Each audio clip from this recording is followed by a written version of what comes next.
Hello friends, स्वागत है आपका आपके अपने लीगल चैनल सोच पर प्रहार में। मैं हूं एडवोकेट सनी शर्मा और दोस्तों आज के इस वीडियो में मैं आपको बहुत ही इंपॉर्टेंट जजमेंट बताने वाला हूं। यह जजमेंट आपकी आंखें खोल देगा। देखिए, आप लोगों के बीच में जब भी कोई केस चलता है तो दोनों ही पक्षों की तरफ से कुछ ना कुछ लिटिगेशंस होती हैं और दोस्तों लिटिगेशन में एक दूसरे पर आरोप भी लगाए जाते हैं। अब उसमें कुछ आरोप झूठे भी होते हैं, कुछ सच्चे भी होते हैं। तो दोस्तों कोर्ट कैसे कंसिडर करती है, और साथ ही साथ जहां तक मेंटेनेंस का सवाल आता है तो वहां पर आमतौर पर यह धारणा है कि भाई अगर एजुकेटेड वाइफ है तो उसका मेंटेनेंस नहीं बनेगा।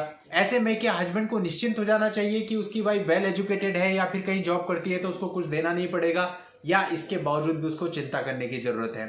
दोस्तों इस जजमेंट के पूरे फैक्ट समझिएगा, इसमें कई सारी चीजें हैं। कोर्ट ने अप डाउन करके हस्बैंड और वाइफ दोनों के पक्षों को देखा है, तो ये जजमेंट आप सभी के बहुत ही काम आ सकता है। इंपॉर्टेंट वीडियो है, पूरा वीडियो देखिएगा, स्किप मत कीजिएगा। और यदि अभी तक भी आपने चैनल को सब्सक्राइब नहीं किया है तो चैनल को सब्सक्राइब करके नोटिफिकेशन बेल पर जरूर क्लिक कर लें, क्योंकि इस तरह के वीडियो हर रोज मैं आपके लिए लेकर आता रहता हूं।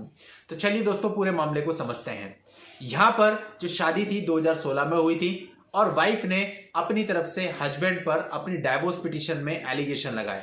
मतलब कि वाइफ ने अपनी तरफ से यहां पर डाइवोर्स पिटीशन फाइल करी और उसमें हस्बैंड पर एलिगेशन लगाए कि शादी के बाद उसको पता चला कि वो बहुत शराब पीता है, नशा करता है, रात को देर रात शराब पी करके घर पर आता है और कई बार तो ऐसा होता है कि कई कई दिन तक वो घर पर ही नहीं आता है।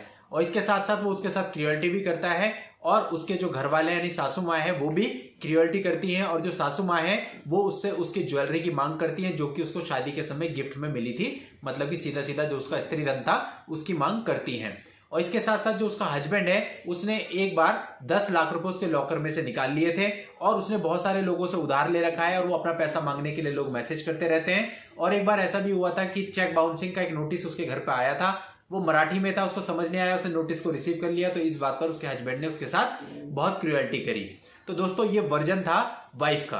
अब देखिए दोस्तों बहुत इंपॉर्टेंट चीज, ये गलती आप लोग कभी मत करना। अब दोस्तों डाइवोर्स पिटीशन फाइल होने पर कोर्ट ने रजिस्टर्ड एडी के माध्यम से ये नोटिस हस्बैंड को उसके घर पर भी भेजा, ऑफिस पर भी भेजा और उसके ऑफिस पर ये रिसीव भी हो गया। इसकी एक्नॉलेजमेंट भी कोर्ट में आ गई, लेकिन जो डेट थी उस पर कोई भी हस्बैंड की तरफ से अपीयर नहीं हुआ।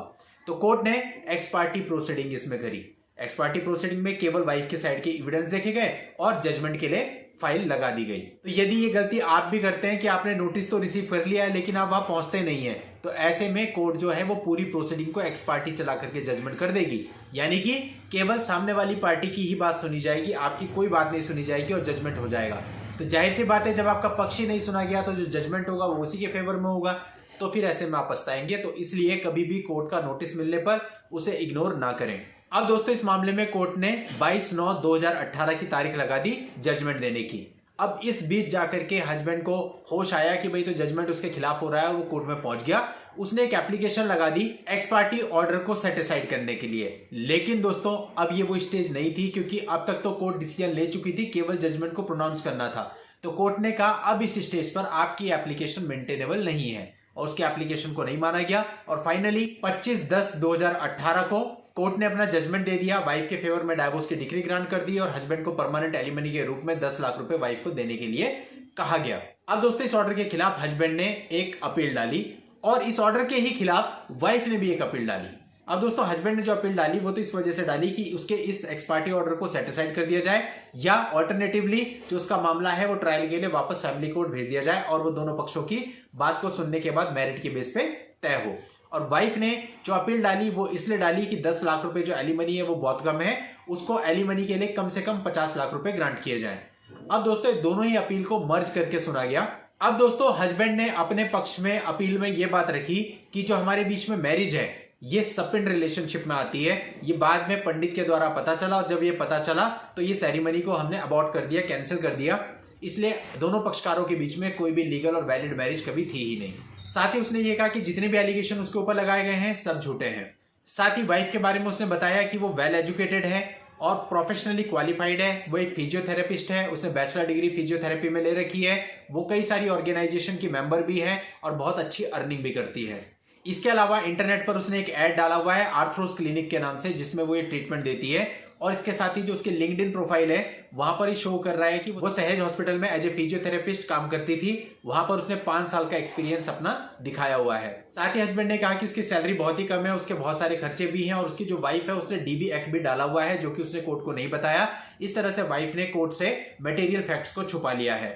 अब हस्बैंड ने प्रेयर की या तो इसे सेटिस्फाइड कर दिया जाए और या फिर ऑल्टरनेटिवली इसे ट्रायल के लिए वापस फैमिली कोर्ट को भेज दिया जाए। अब दोस्तों वाइफ ने अपनी अपील में कहा कि हस्बैंड अच्छी सैलरी कमाता है, उसका फैमिली बैकग्राउंड भी बहुत ही स्ट्रांग है, जबकि जो वाइफ है वो फिजियोथेरेपिस्ट तो है लेकिन वो पिछले बहुत समय से जॉब में नहीं है। जब से उसकी शादी हुई तब से उसने कोई भी ऐसी जॉब नहीं करी है और अभी भी उसके पास कोई जॉब नहीं है। वो पूरी तरह से अपनी माताजी पर डिपेंडेंट हैं और वो किडनी की पेशेंट भी हैं, उनका टाइम टू टाइम डायलिसिस भी कराना पड़ता है, इसलिए उसके लिए परमानेंट एलिमनी की अमाउंट बहुत कम है। उसको कम से कम 50 लाख रुपए परमानेंट एलिमनी के लिए दिए जाने चाहिए। अब दोस्तों कोर्ट ने इन अपीलों पर विचार किया और जो हस्बैंड की दलील थी कि भाई ये सपिंड रिलेशनशिप वाला, कि सपिंड रिलेशनशिप के अंदर ये मैरिज आती है तो हमारे बीच में कभी कोई मैरिज थी ही नहीं, सबसे पहले कोर्ट ने इसको डिनाई कर दिया। कोर्ट ने इस बात को नहीं माना। एविडेंस के बेस पे इतने साल आप साथ में रहे, 2-3 साल, और अब आप कह रहे हैं कि हमारे बीच कोई मैरिज नहीं थी, तो इस बात को कोर्ट ने सिरे से खारिज कर दिया। दूसरा कोर्ट ने कहा कि जो आप वाइफ की क्वालिफिकेशन के बारे में बता रहे हो वो ऑलरेडी वाइफ ने अपने यहाँ पर जो पिटीशन, ओरिजिनल पिटीशन फाइल करी है उसके पॉइंट नंबर 11 में उसने बताई हुई है। तो कोर्ट ने यह भी माना कि वाइफ ने किसी भी तरह के मटेरियल फैक्ट को कोर्ट से नहीं छुपाया है, बल्कि जो डिसीजन लिया गया कोर्ट के द्वारा, ये वाइफ ने 10 लाख रुपए एलिमनी नहीं मांगी थी बल्कि कोर्ट ने खुद दी है, बहुत सारे जजमेंट्स को ध्यान में रखते हुए।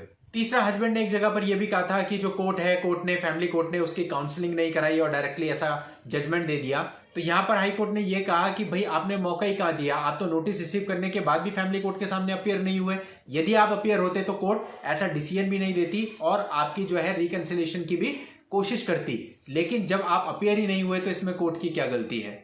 तो दोस्तों इन सारे बिंदुओं को देखते हुए कोर्ट ने माना कि फैमिली कोर्ट ने जो भी निर्णय लिया है बहुत सोच समझ के और बहुत सारी चीजों को ध्यान में रखते हुए, एविडेंस को ध्यान में रखते हुए लिया है, वो बिल्कुल सही है। और यहां पर हस्बैंड की और वाइफ की दोनों की ही अपील को खारिज कर दिया गया।